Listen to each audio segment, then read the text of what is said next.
Assalamualaikum warahmatullahi wabarakatuh. Bagi kita yang bukan sirik, yang bukan iri, ada juga sebagian yang iri melihat Anies datang ke tempat Afan, ke rumah duka Afan. Dia menganggap bahwa mungkin Anies ini mencari panggung begitu kan, atau tidak ada urusan apa-apa datang ke tempat Afan menjenguk. Apa urusannya? Kalau Prabowo dan Kapolri itu jelas ada urusannya. Kalau Anies, apa urusannya? Mungkin ada yang berpikiran seperti itu adalah orang-orang yang sirik. Kalau kita lihat kawan-kawan, itu murni sebuah apa saya katakan alami betul, kedekatan jiwa antara Anies dengan warga Jakarta. Ini khusus lagi ojol. Ini kan menjadi pertanyaan kita. Kok rasa-rasa seperti keluarga mereka dengan Anies Baswedan, dan Anies pun tanpa sungkan-sungkan datang ke situ.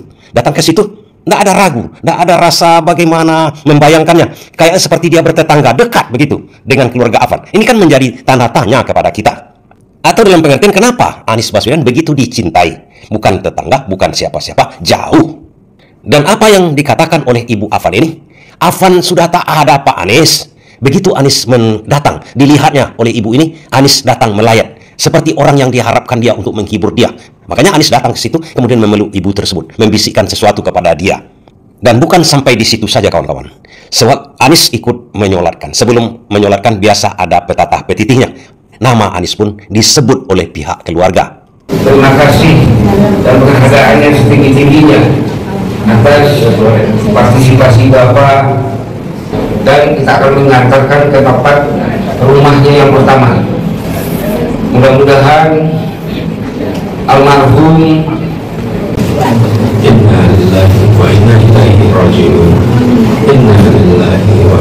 kurang dekat apa lagi? Apakah ini pencitraan? Apakah Anies cari panggung di situ? Seperti tuduhan ada yang menuduh seperti itu? Tidak sama sekali. Ini murni, pure kata orang Barat. Ada yang mengatakan ini hanya sekedar Anies beragama Islam dan menyolatkan bersama-sama. Bukan itu. Ada sesuatu yang lebih penting dari itu. Yang menjelaskan kedekatan Anies Baswedan dengan warga Jakarta, khususnya ojol. Keberpihakan Anies Baswedan waktu menjadi gubernur dengan pengemudi ojol, khususnya ojol sepeda motor. Bagaimana ceritanya? Yang menjelaskan hubungan emosional antara Anies dengan pengemudi ojol. Sewaktu Anies baru menjabat menjadi gubernur Jakarta, ada sebuah peraturan yang dikeluarkan oleh Ahok atau zamannya Jokowi. Anies ini kan setelah Jokowi menjadi gubernur, Jokowi digantikan Ahok, Ahok digantikan oleh Anies Baswedan belakangan kan. Ada peraturan di situ. Di Jalan Sudirman dan Tamrin Jakarta itu, ojol yang sepeda motor dilarang melintas. Gubernur Jakarta Basuki Cahayapurnama dibuat geleng kepala oleh pengendara sepeda motor di ibu kota. Dilarang masuk jalan protokol, mereka malah memilih jalur alternatif dan meninggalkan bus Transjakarta yang disediakan secara khusus dan gratis. Sekarang saya sudah berdiri di dalam bus Transjakarta dan terlihat di samping kanan dan kiri saya masih sangat kosong sekali karena tidak ada penumpang yang masih menggunakan bus Transjakarta ini. Kebijakan pelarangan melintas bagi sepeda motor di wilayah Bundaran HI dan Medan Merdeka sudah resmi dilakukan sejak hari Minggu lalu. Sepeda motor yang melintas di wilayah itu akan dikenakan tilang dan denda Rp1,5 juta. Itu di zaman Ahok berkuasa di Jakarta. Dan di situ tahu kawan-kawan, pengemudi ojol sepeda motor itu kan sering mengantarkan GoFood ataupun ngambil orang di Tamrin City yang sekitar daerah-daerah yang betul-betul elit, dan itu banyak penumpang di situ, banyak orderan di situ. Ahok larang, coba bayangkan, Ahok sebagai gubernurnya melarang sepeda motor yang dipunyai oleh ojol ini, yang dipunyai seluruh penduduk Jakarta, melintas saja di Sudirman dengan Tamrin itu, dilarang. Bahkan didenda sampai Rp1.500.000. Itu peraturan daerah namanya, diundangkan oleh gubernur bersama DPR. Namun semua ini digugat ke MA atau MK. Hal itu, LSM Indonesia Traffic Watch telah mengajukan permohonan uji material atau judicial review atas Pergub DKI nomor 195 tahun 2014 tentang pembatasan lalu lintas sepeda motor ke Mahkamah Agung. Ahok pun mengaku pasrah dengan gugatan ke MA itu.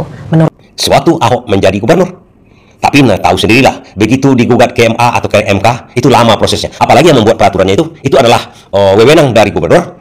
Peraturan itu tidak keluar. Artinya gugatan itu tidak diterge, tidak diurus. Artinya tetap dilarang di Jakarta, Tamrin dengan Jalan Tamrin dan Sudirman. Tetap dilarang sampai Ahok habis masa jabatannya. Meskipun dikritik banyak kalangan, Gubernur DKI Jakarta Anies Baswedan mengisyaratkan akan tetap mencabut aturan larangan sepeda motor di Jalan Tamrin. Menurutnya, selama Pemprov DKI Jakarta belum bisa menyediakan kantong parkir bagi kendaraan roda 2, maka ia menilai lebih tepat jika kendaraan roda 2 diperbolehkan melintas. Mengemudi kendaraan bermotor itu tidak menurunkan estetika. Nah, dalam jangka panjang nanti, kalau kita sudah bisa menyiapkan tempat untuk park and ride, jadi pengemudi motor parkir, lalu pindah ke kendaraan umum, nah baru kemudian kita bisa melakukan pembatasan. Tapi sebelum ada tempat parkir motor supaya mereka bisa pindah ke kendaraan umum, maka menjadi tidak adil ketika Anies cabut larangan itu. Karena prinsip Anies Baswedan, dia mengatakan, dia melihat bahwa banyak orderan dari orang-orang yang di bawah ini, kelas bawah ini, di sana, hilang rezeki mereka. Ini orang-orang yang termarginalkan, orang-orang yang saya katakan jelas-jelas dizolimi di zaman Ahok. Begitu Anies Baswedan pun begitu keluar atau berhenti menjadi gubernur Jakarta, terus mereka pun yang termarginal ini tetap dizolimi oleh PJ Heru. Kan itu yang terjadi, itu sejarah yang tak bisa kita bohongi. Anies Baswedan cabut itu larangan ojol melintas di Tamrin dan Sudirman. Nah, ini menjelaskan kepada kita, kenapa Anies Baswedan sangat dekat dengan pengemudi ojol, khususnya sepeda motor. Makanya begitu selesai melayat, Anies Baswedan malahan bersefiria, dikawal malahan ke mobilnya selesai melayat. Jadi, kalau ada yang sirik, biarkanlah mereka sirik. Mereka tidak tahu apa-apa. Kita doakan dan kita minta kepada Tuhan, ampunkanlah dosa mereka atau azablah mereka. Terima kasih.